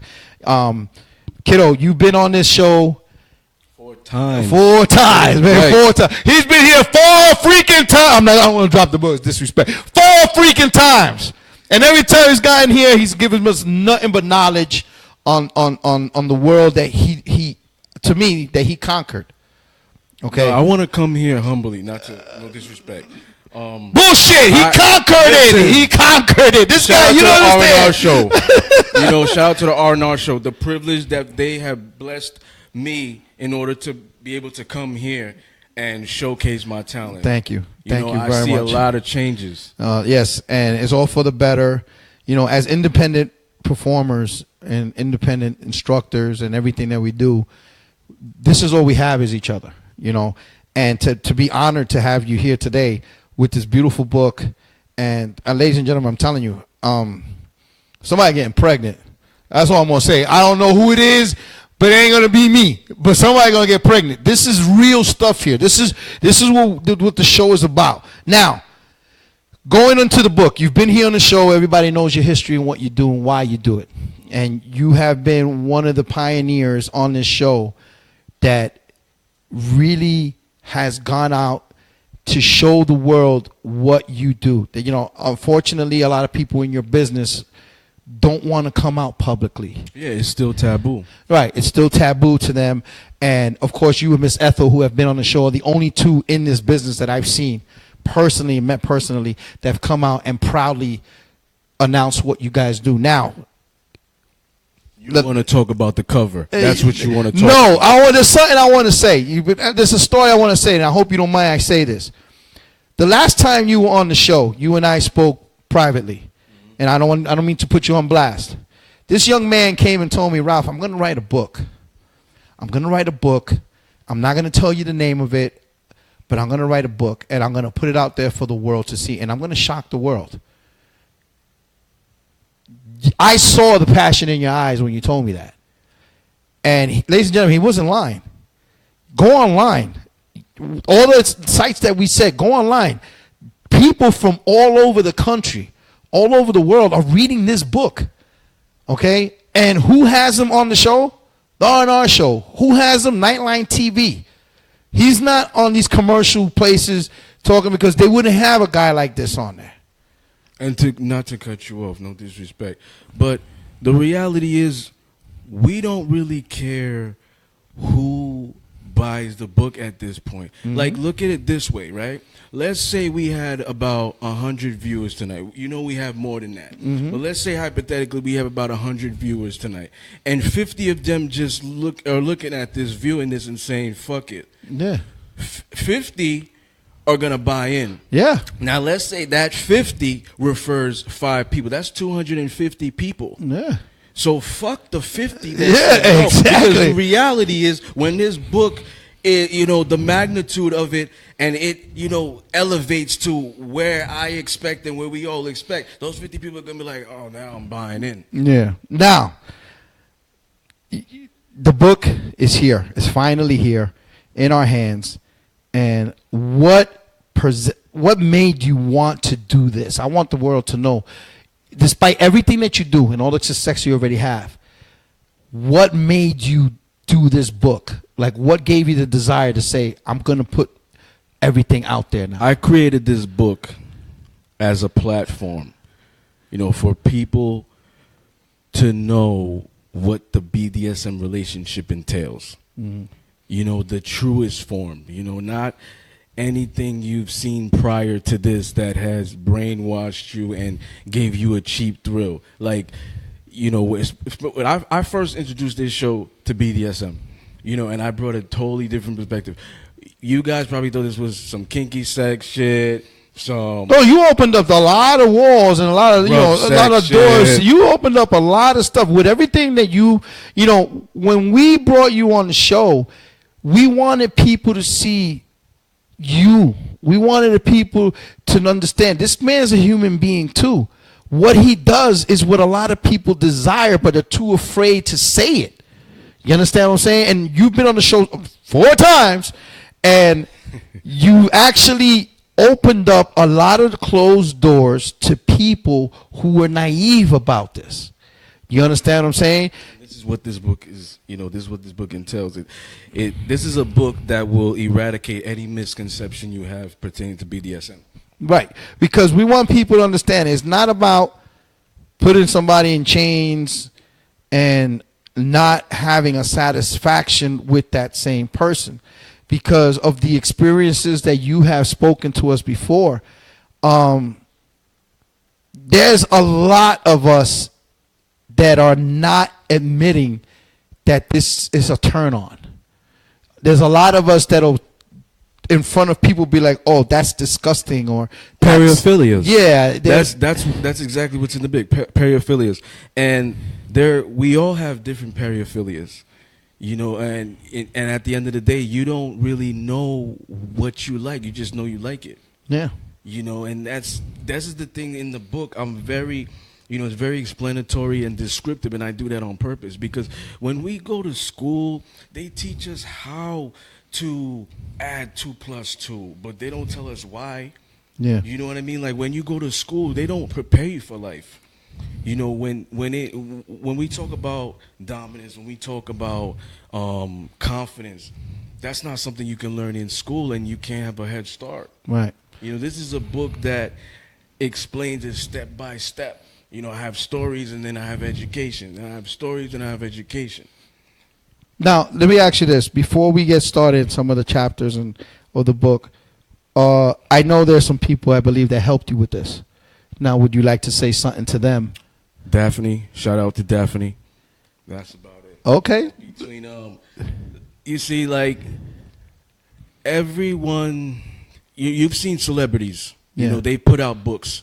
They've had ghostwriters. They have assistants. They have marketing teams, you know, that push the book. You see #1 seller and this and that. You know, you haven't even read the book yet. It's #1 seller already. Right. You know, it's just like when you see a movie and you see the movie's hype, the previews, Yeah. and it's saying #1 movie in the country. Yeah. You haven't seen the movie yet. No, I haven't seen the movie, but it's in the number one. country. Yeah, exactly. Sometimes the trailers are better than the movie. Yeah, and then critics will give it a 2, and then when you go see, you give it a 5. Exactly. Yeah, listen, in personal, yes. Now, the seduction of discipline. First off, let's start with the name. Where did you come up with the name, the seduction of discipline? I threw names out there. I mean, Daphne and I were brainstorming. We'd had sessions of dictation, and you know, I said, man, I want to make it like Discipline's World, Discipline's Punishment. No, then I'm like, what about Seduction of Discipline? That sounds, you know, And it's perfect. I mean, listen, first of all, yeah, I can't keep my eyes off the cover. Both men and women, the cover is alone. Yeah, the cover. With my marketing team, like the production of this book, I went through like 5 different covers. Wow. You know, I'm the one that chose the cover because I went through 5 different covers. At first I wanted to place a mask. Yeah. But then, you know, I did some research. You know, 50 Shades had that. Yeah. Some other BDSM, they had that. I didn't want to be in the mix. Right. So I was like, I'm eradicating that notion. Okay. Then I had a red bed, you know, the dominant color red, with handcuffs and blindfold and whip and chain. But then I thought, I was like, for the people that really don't understand the lifestyle, they're gonna look at pain. That's the first thing that's gonna Exactly. explain to them. So I was like, I don't want to do that. So then this came up, and I was like, I mean, look at her. She looks like she's being aroused right now. Hell yeah, she biting her bottom lip. The reality is this: you look at the cover, right? If a woman looks at this cover, she's already gonna be drawn. Because let's be honest, women are followers. Yeah. You know, 2015, the dog filters, Snapchat. You know, 2017, the chokers. Yeah. You know, women are followers. So when they see something like this, they're already like, I'm buying in. Yeah. You know, regardless of what's inside of it, the book, the cover is already alluring. Like, I'm buying in. Yeah. Daniel, we okay over there? Oh, good. Okay, good. I gotta refresh my phone, but I would. Oh, okay. Oh, he's showing the cover. Everybody, look. It's a beautiful cover. I mean, the name alone catches attention. Now, I know there are some things, some chapters and everything that you would like to read. Saw off. some interesting chapters. Yeah, I did. I saw something. I'm gonna tell you this right now. I'm gonna tell you this right now. I ain't got listen. The show's called Raw and Ready. I ain't got no hair on my tongue, but I'm gonna tell you this right now. I was looking through some of this, and the one that caught my eye right now, because I tell this to my lady all the time. You are mine. Now, explain to us what You Are Mine is about. You Are Mine is self-explanatory. I mean, women do not feel loved, desired, or appreciated enough. You know, we're living in a world, you know, with the economy how it is. So a lot of people are working long hours. Most of your time is dedicated to work. Most of your time is commuting to work. You know, so it's like your second family. You go home, you're already exhausted. You know, men have their toys. Sometimes they forget they have a woman. Yeah. You know, You Are Mine is what it is. If you read into it, chapter 14. Oh, yeah. Hold on, ladies and gentlemen. I'm telling you right now, that one caught my... Yes, chapter 14, page 129. All right, now I love this. I love this. Here we go. All right. Okay. Chapter 4. Now I want to read this. Can I read this, please? See, I can read. I don't need my reading glasses. Can I read some of this, please? Is that okay with you? Go ahead. Okay. Some women search the world for love. They would do anything, even to manipulate and beg for love, which is true. They yearn for their significant other to say the words "I love you," and it is supposed to be. Well, this guy Reciprocated. he used a lot of big words. Okay, he used a lot of big words. Then there are a separate portion of women that just want to be called mine. They want to be called yours, and that's good enough for them. The love is a bonus, which is so freaking true, man. People don't really understand that love is a verb. Yeah. They don't understand love is a verb. You show love. You display love. Like, you could say love, love, love all the time. Your body language betrays you. Yeah. You know, then opposite, you can say I hate you, and your body language betrays you. Yeah. Now, what it says is, that part that says you are mine, it can go both ways. Explain. To me, like, it can be like, you're the dominant one. Mm-hmm. She's yours. Okay? But in reality, she's looking at you, knowing that you're the dominant one. That's mine. So it can go both ways, which is a good thing. That's the way it should be. Even if you're not into this, it should be that way where you look at, because let me tell you something. I look at my woman all the time. And, there were some issues in the past and everything, and of course you knew about it. And you're the one that said on the air, ladies and gentlemen, this man said it. The last time he was here, he said on the air, he goes, Ralph, everything's going to work out. Don't worry about it. Everything's going to work out. And let me tell you, it has. It's been 1,000 times better than what it is before.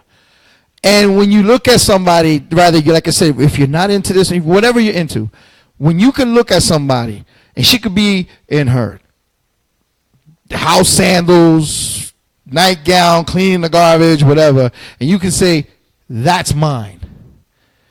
And you can come in for more greasy, whatever, and she can come out and say, that's mine.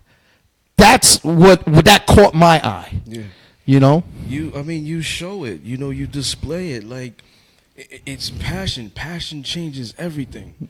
You are mine. I love you. Like, you display that. You show that. It's not just words. It's verbs. Mm-hmm. And that's exactly what's in the book. You claim her. Drown in her. Like, grab her like she's yours. Yeah. And believe me, I grab a lot. You know what I'm saying? I ain't gonna say, babe, I'm not gonna give away our secrets, babe. I'm not gonna give away our secrets.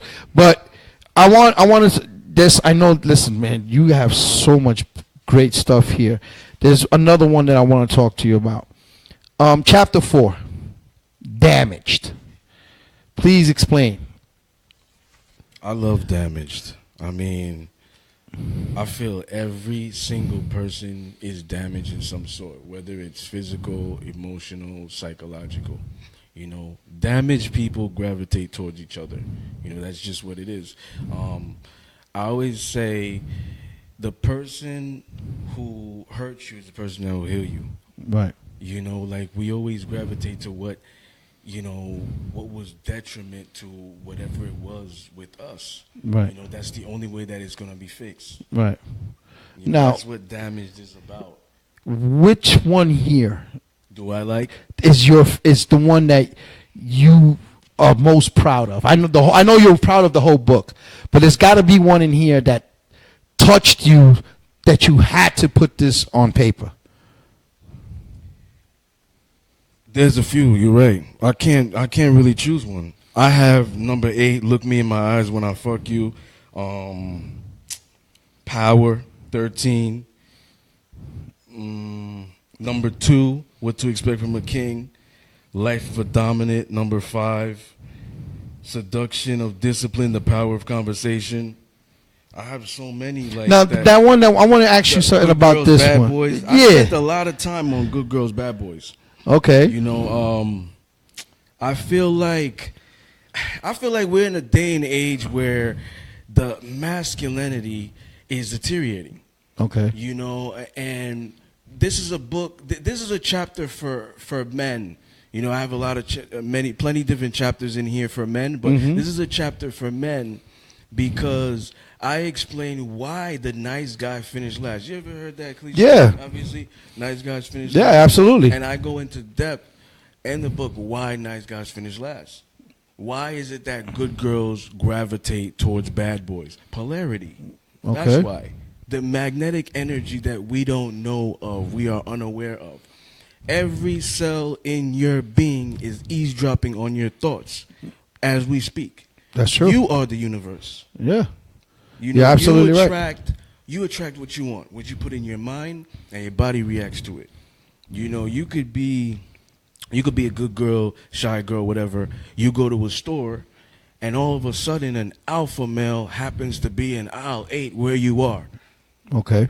You know, that's not coincidence. I don't believe in No, coincidence. exactly. You're absolutely right. That's not coincidence. Like, that alpha male, now you guys interact, you know, and you hit it off, you exchange numbers. That alpha male is going to help you come out of your show. You know, you're absolutely correct on that because of the fact that, you know, past experiences in my life and everything, and you meet that one person, like you say, that can bring out the best in you, or you bring out the best in that person because of the chemistry that you have. A lot of girls do go for the bad boys, you know, because a lot of the bad boys do and say what they don't expect them to do and say. You know, the good guy, the Prince Charming, the guy with the suit is gonna, yes, hello, how are you? Oh my God, you look so lovely today. Oh, I can't express how beautiful you are. The bad guy is gonna say, you're a bad bitch. Damn, what I would do to that ass. You know what? I ain't gonna let nobody fuck with this. This is mine. And you know? subconsciously, women love that. The reality is this. Women are designed subconsciously to be attracted to the stronger genes. And bad boys exude strong genes. That's why good girls gravitate to bad boys. That's one of the reasons, I'm sorry, that good girls gravitate to bad boys. Now, dude, we just got to keep going in here. Now, there was one here that you read about what do you expect from a king. Explain that in your terms. What does a woman expect from a king? Pretty much, you are what you gravitate like to. You know what I mean? So whatever you want to attract, you know, that's who you are. What I explain in this book, that chapter is, you know, what to expect from a king. Pretty much, your character is what you're going to attract. So, for example, let's say a woman wants a king, but she is posting half-naked pictures on social media. Right. You know, and she's saying she's a queen. Like, what are you doing to attract the king? Right. You know, all of that is in this chapter. What are you doing to attract the king? Women say all the time, where he at, though? Where are all the real men? You know where they are? You know where they are? They're around. Yeah. But they're not looking for your ass. Exactly. They're not worried about putting emojis, heart eye emojis on your fucking pictures and kissing your ass all day. They fucking focused on their goals, you know, and their priorities, you know, and they're fucking leading. They're leading by example. Yeah. You know, that's what a king does. A king inspires other kings. A king inspires queens. Yeah, you're absolutely right. Because, you know, this, unfortunately, you have so many women out there that need to sell their bodies in a Social way. media is bad nowadays. I mean, to go out there and try to find a good guy when, believe it or not, according to what you know and what you've taught, it's not about just the body. It's about the soul. It's about the connection. Because you and I had a conversation once on the show where it was very interesting. And now that we have this book here, it makes, you know, to a lot of people, it needs to make sense. When you're with somebody that you're fucking and whatever it is you're doing them, your souls are connecting. You always said that, Ralph. You got to find someone that when you're with that person, even after you're fucking, you could be over here or she could be over there. That soul is still connected. She knows what you're thinking. You know what she's feeling. That's why you see a lot of times where a woman will react a certain way, and for me, I could already tell what type of man prior she had. Mhm. You know, whether she's aggressive, whether she's a brat, whatever it is, I could tell what type of man she had. Yeah. Because that bad energy is still with her. Yeah. Energy's contagious. Yeah. You know, that's one of the reasons why I love coming here, because you have such good energy. Like the whole cast and everything has such great That's energy. It could what- be any fucking place in the fucking world. Yep. You know what I mean, I love coming here. You know, Thank you. I remember when I wanted to come here, I'm like, yo, book me. You're like, I'm not even gonna fucking book you. Just fucking come. Yeah, I told you, just fucking come. I mean, whenever you're available, just fucking come. But it's true what you said about people who had it in their past. You know, what ladies don't understand, through my prior experience, and I'm a man, I'm a pro wrestler, DJ, talk show host, whatever. I grew up in the streets of Brooklyn, raised in New York. We've been hurt too, so there's trust issues. When I met my lady, it's like you said, you can tell by the way she acts because of the way she was treated. She, you know, there were times where she was so used to being mistreated that she thought, you know, it's okay for me to do it too. And I'm like, no, wait a minute. You mean to tell me you've never done this before? And it has nothing to do with sex. It could be about going to a specific place. It could be about connecting somewhere. No, I've never done this before. Well, you know what? I'm taking you to a whole new world. And I'm the type of guy, like, I bring that out of you. You know what I mean? Like, I have such a dominant character. Like, I bring that out of you. I don't give a fuck what you've been through prior to me. Mhm. You know, to be honest, like, I'm patient enough to help you get through that. But the whole closed off shit, none of that shit's gonna work for me. There's things that I demand from the beginning. You know what I mean? Loyalty is everything to me, and part of that is being loyal. I don't give a fuck.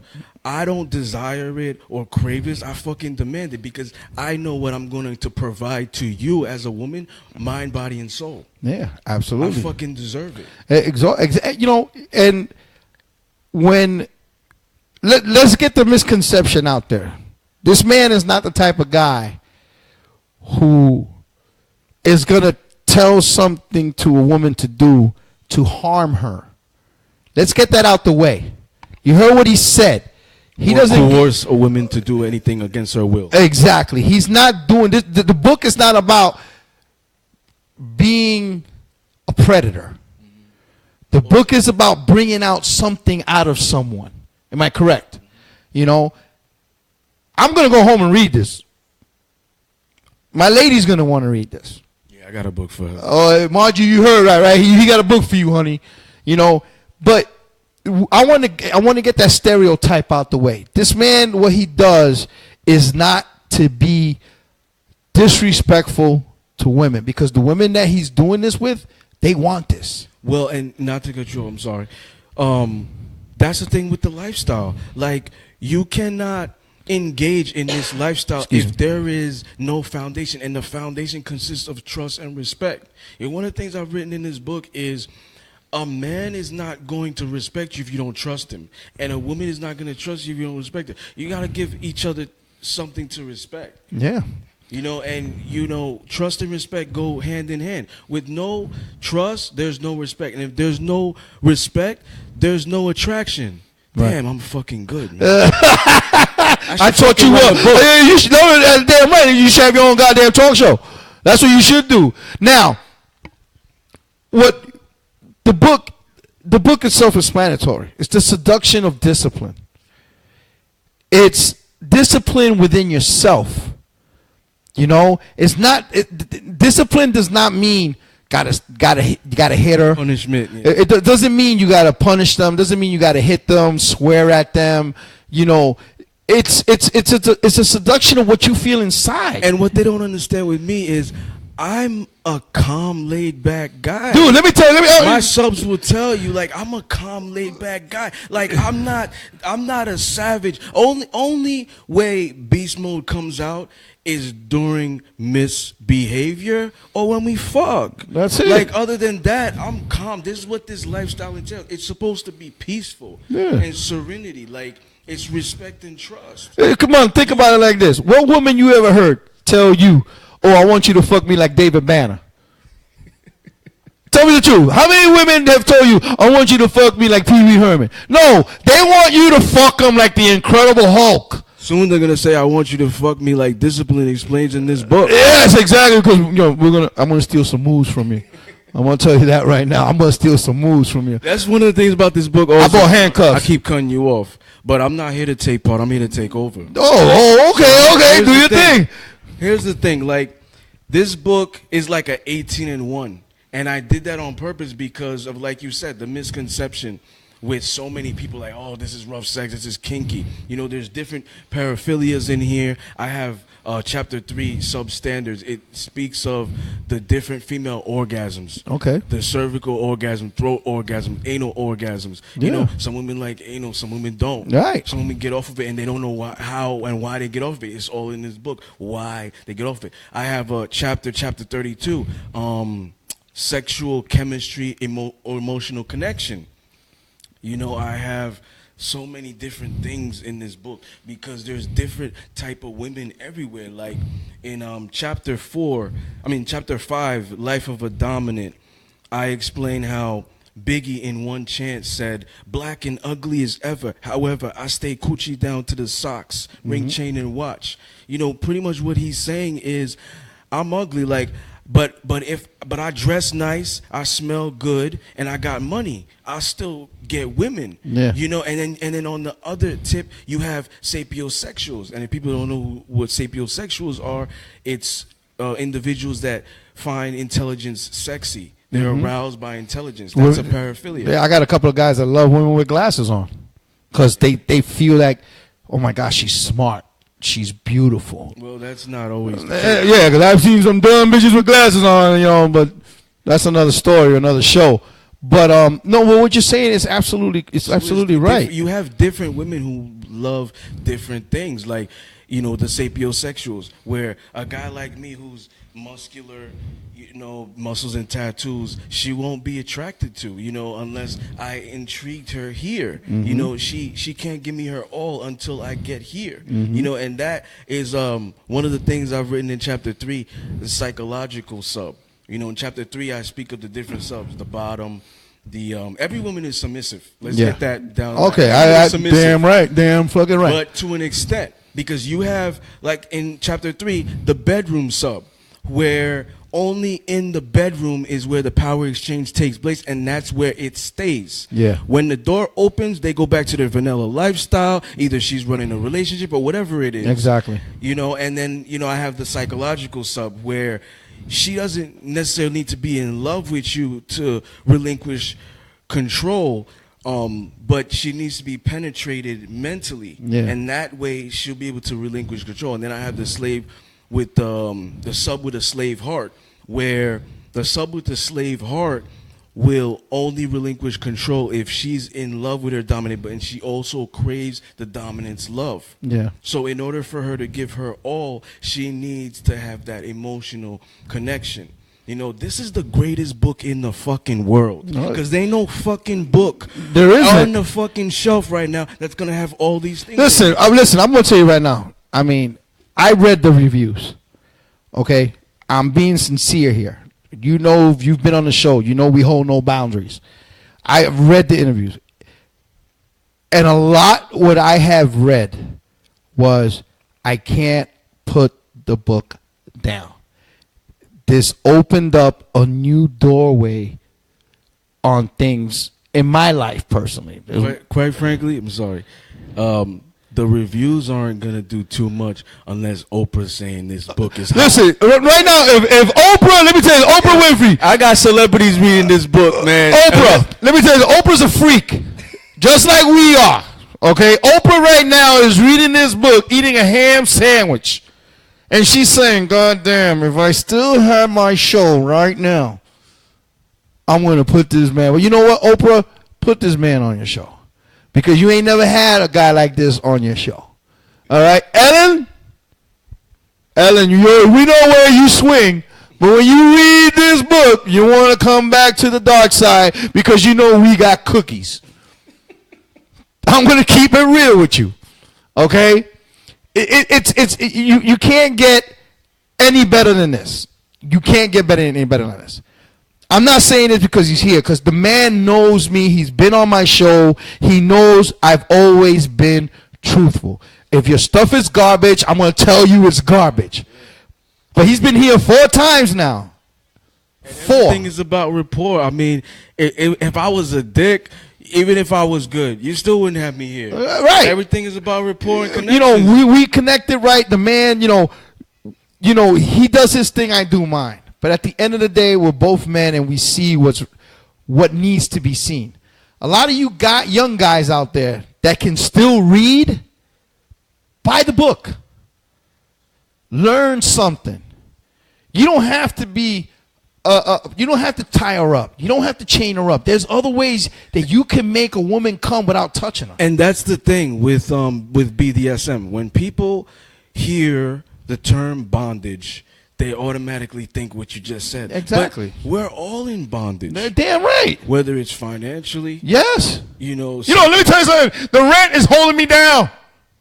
Taxes. Uncle Sam, you motherfucker, you've had me bonded since I started working back in 1986. Okay? I've been paying your motherfucking bills since I was 18 years old. I'm 46 years old. Let go. Let me go. Let me be me. Let me enjoy this book in peace. What I have to worry about, like, honey, we got to hurry up before they cut off the cable. No, motherfucker, because you've been holding me down. But you see, this book here is going to release your mind. For you young cats that think that trap rap and all this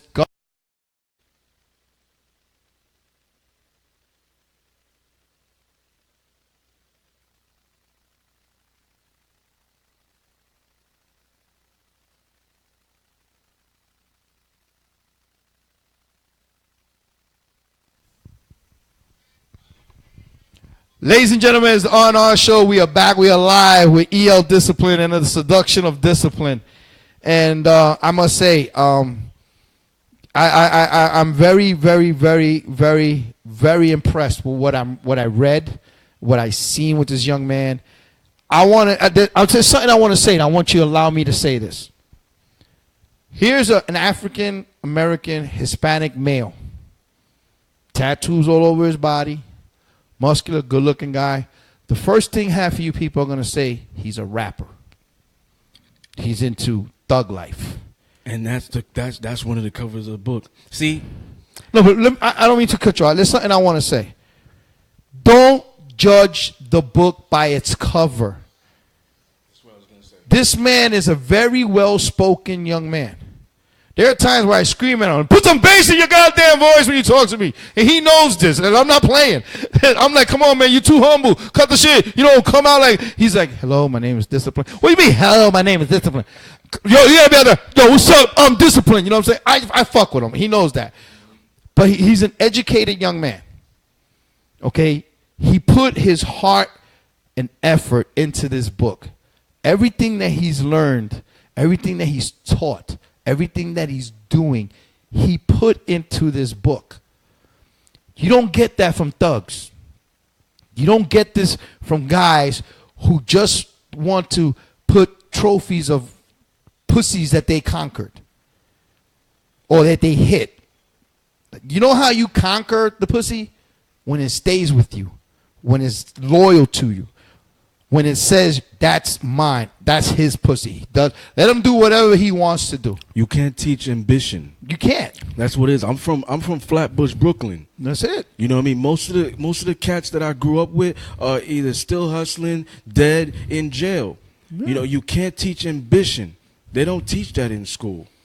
No, they don't. They don't. And this is what you go out there and you put out a product like this, that it catches the attention of those guys up there. They're like, what is this? What are these African American and Hispanics doing today? Well, what's this? And that's one of the things with the covers. You know, you were just talking about judge a book by its cover. My image is inside, but I wasn't going to put my image at all in the book, like at all. Because, I mean, do you know who the CEO is at Walmart? The people that are at Walmart, don't even know who the CEO, and they could have saw videos, training videos with the CEO. I could walk into Walmart tomorrow and say, I'm the CEO of Walmart. Yeah. They're just going to look at me like, okay, get the fuck out of here. Yeah. And I could really be the CEO of Walmart. We could play undercover boss. I don't mind doing it at Wendy's. And that's the I whole... walk in there, be like, I'm the new CEO of Wendy's. I want some triple cheeseburgers and cheese or whatever. But no, it's true what you're saying, because I'll be honest with you, I wish you didn't put your picture in here, because I want to see the world's jaw drop when this guy becomes a bestseller. Well, I wanted them to know that Latino, African, Haitian, Dominican man wrote this book. That's why I put my image in the book. No, and I respect that. I respect that. I really do. Because before this, but I wanted you to shock him. Before this I dropped, wanted you to listen. Look, Before this dropped, I was talking to my agent, and he contacted somebody from Hollywood, and he was like, the agent was like, yo, this book, I can't fucking put it down, and I'm a man. Imagine how the women are gonna feel. And Hollywood's contacted me like, oh, we're gonna do this for you, we're gonna do that for you, and I'm just like, listen, you're not telling me shit. Yeah. I want this book to be mine. You're Yeah. not about to take this, make this a movie, Oh, and start yeah. putting like that other movie, what was it, 50 Shades of Nothing? I didn't see that, but I have plenty of people that said Believe that it was terrible. 50 Shades of Nothing. I didn't even see it either. I was working in the movie theater when it came out. It was nothing. 50 Shades of Nothing. This I right actually here. have people that have read this and said 50 ain't have shit on it. No, it doesn't. I mean, dude, come on. I know you personally. And like I said, what you do, what you've introduced the show to, 50 Shades has nothing. You know, when we had you and Miss Ethel here on the show, you guys opened up your world to us. And we were like, holy shit. What? Different world. You mean to tell me, you ever see Men in Black when they open up the door, there's another galaxy? Well, that's what these motherfuckers did to us. I'm looking at some new shit. Shit I never thought of. You know, and then when this young man comes and writes this book and puts it out there to share with the world, that takes balls, man. Because a lot of people, there's so much people out there that I wish that had the courage to do what you're doing right now. Tony Montana said in Scarface, only balls give orders. That's it. And not only that, hey, listen, I'm going to tell you what you should do in Scarface. He wants everything in the world. Okay? The world is nothing but a big pussy waiting to get fucked. Okay? This guy right here, man, it's no fucking joke. It's a good quality shit. Okay? But let me tell you something. Discipline. There's nothing more in the world that I can say to you that I haven't already said. You know, you've been a friend. You've been a professional on my show. The book is off the hook. For me to say that about somebody, it means a lot. I'm dressed like this on purpose today. No, listen, you know me. I was gonna come in, in a suit. No, fuck no. You would have came here in a suit. I would have kicked your ass out the goddamn house. You know that bullshit. I mean, don't be coming in here trying to look like fucking Judge Rodney and shit. Coming in here and say, "Hi, I'm disciplined. You I'm know the how writer." professional I am. Damn right. You're only in. No. Let me tell you something. No. This is real. The show is called Raw and Ready. Okay, we only invite real people. We only invite the best. Nightline TV is providing us to do this. Okay? This is the place to be. You want real talk, no matter if it's on my show or any of the other shows in this station. This is what we are. We bring real people in here. We don't bring that sugar-coated 50 Shades of what? 50 Shades of Gray? What? My favorite color is black. I don't want to watch that name gray. I rather give me something. I like Blue. 50 Shades of Black, though. Yeah. I like that movie. Marlon Wayans. Marlon Wayans, thank you very much. Shout out to Marlon Wayans, 50 Shades of Black. But, listen, when you have somebody in your life, dude, that I've gone home after you, Miss Ethel, and certain other guests, very good guests have been on the show, and have conversations with my lady about it. That's when you know you made an impact to some people. Listen, we're not out there in Hollywood. We don't have the glamorous life, not yet. But when we do, we're still going to be who we are. because that's what you did in this book. You're letting the world know who you are, what you do, what you put on. Ladies and gentlemen, I'm telling you, I mean, you can say I'm a groupie. Fuck it. Call it a groupie. I don't give a fuck. I'm going to go home and read this shit. Shit, I might just wear a fucking thong and read it to my lady this weekend. Probably use his voice. I'm going to use his voice when I read the book. That's not a good sight. No, that don't matter. 200 and sexy pounds right here. And I'm going to look at it. I'm going to use your voice. I'm going to go, the seduction of discipline. Because that's the way he sounds like. But I love the guy. He's an educated guy. Okay? We might not have the college degrees. We might not have these bachelors and shit like that. But I guarantee you this book will do better than half of you guys out there that says that you're all the way up here. You're not. And this is real. I'm talking from the heart. This is not scripted. This is not written down in any shape or way. This kid came to me last year and said to me, I'm going to write a book. Word up. I'm not going to tell you the name of the book. It'll come out sometime in the summer. And the next time I come on your show, I'm going to have this book. He's come through. I got the book in my hand. And mine's going to be autographed. Margie, we got 2 books, baby. We're going to read this shit over the phone, have some sex talk or some shit. But we're going to do this. And he did it. I respect somebody who says what they do and they do what they say. I take pride in being a man of my word. And listen, and in this business, Papa, you have to do it. You understand what I'm saying? But before we go, ladies and gentlemen, please, The Seduction of Discipline by E.L. Discipline. Please tell the audience where can they get this book. BarnesandNobles.com, Amazon.com. iTunes, If you have Apple too, if you have an iPhone or iPad, iTunes, Android, Google Play, it's on Kobo Books, Nook, WorldCat.org. It's booksamillion.com. Man, it's probably in places I don't even know. This book is in fucking India right now. Yep, and let me tell you it's something. It's in the fucking UK. She's from London. They're taking off the dots over there. They're going, darling, we're going to take this off tonight. We're going to go kinky. We're not going to use it. Take off the rack, baby, because I'm going to let the hair out. Fuck Kama Sutra. We're going to read the Seduction of Discipline. And be proud of your race. If you're Indian and you have a dot, put another dot. Put a dot on your nose. Put a black dot on it. If you're Mexican, quiero Taco Bell. If you're white and you can't dance, that's no problem. You can't have good credit and fucking dance. That's damn right. Let me tell you. And if you're from Britain, does this book make you horny? Does it? If you want to shag now or shag later? Okay, fuck it. Listen, let me tell you something. Dominicans right now are going to read this book. By any chance, are you going to put this in other languages? Maybe. Let me tell you something. This goes to Santo Domingo. They'll never be the same again. Plátanos will be going on sale like crazy. You know what? Oye, primo mío, la solución del disciplín, brother. Because you know when Puerto Ricans read books like this, we read it, and we're looking at our girlfriends. We're like, baby, chapter 7. And when we don't say nothing, we just whistle. They already know what we're going to do. You know, be like, Mama, look, chapter 7. You know, we're going to do it like, you know. But, hey, listen. My brother from another mother, I want to thank you so much for being on the show with your book. Thank you for being the first talk show to show the book, ladies and gentlemen. It wasn't Ellen. It wasn't Oprah. It wasn't Judy or whoever, Rafaela or whatever them crappy ass talk shows. It's on Raw and Ready, the R&R Show, Nightline TV in the Bronx, mami. Okay? Yo tengo un libro aquí que ahorita...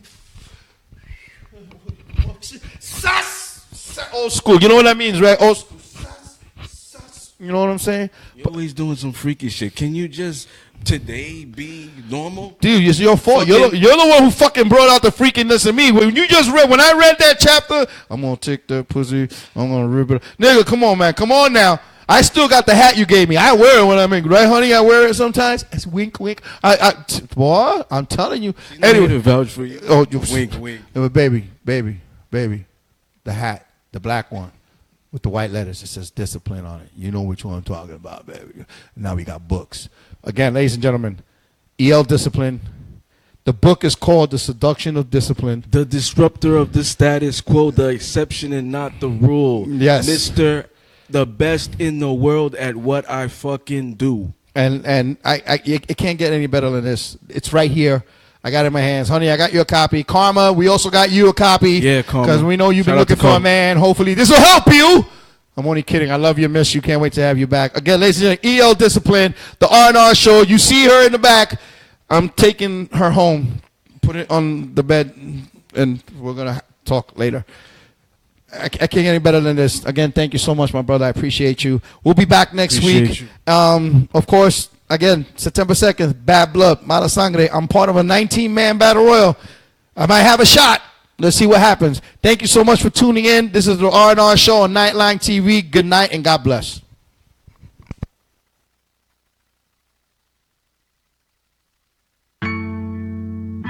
Something for the ladies.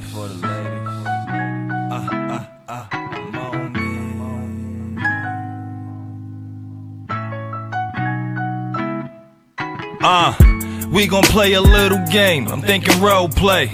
Be my bartender. I'm thinking rosé. Propose a toast to that ass and how you show it off. Wanna give in, but a class got a hole in all. And she ain't playing that pussy hard to get.